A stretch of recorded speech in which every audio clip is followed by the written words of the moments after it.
Ce qu'on a fait, c'est on s'est assuré d'abord de mettre des stages dès la première année. Ça, c'est important. Un étudiant de première année, il finit au mois d'avril et il va en stage tout de suite en sortant. Il va en stage en officine et c'est amusant d'ailleurs parce qu'on s'est dit, tiens, on va mettre à la fin, en avril, on va mettre, mars-avril, on va mettre un cours d'immuno parce que notre étudiant, c'est pas hyper compliqué. Puis l'étudiant va arriver en stage en pharmacie communautaire. Puis là, il y a toute la période de fièvre des foins, fait qu'il va être parfait. Il va être capable d'aider. Fait que c'est amusant de penser à ça. Mais c'est ça, on a fait des stages sont organisés, il y en a après la première année, après la deuxième année. Et en quatrième année, c'est une année totale de stage. Il doit y en avoir, je sais pas, probablement une quarantaine de crédits là, en quatrième année. Et c'est organisé, c'est géré par l'université, contrairement à ce qui se passait avant.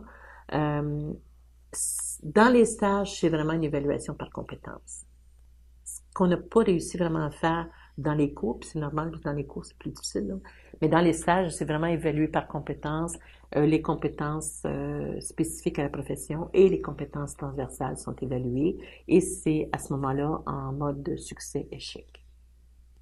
Comme on peut s'y attendre dans une évaluation par compétences avec les maîtres de stage. Les maîtres de stage ont été formés et chaque 3 ans, je pense, on fait une mise à jour de leur formation pour qu'ils puissent conserver le titre de maître de stage. Mais ça aussi, c'est une grosse organisation.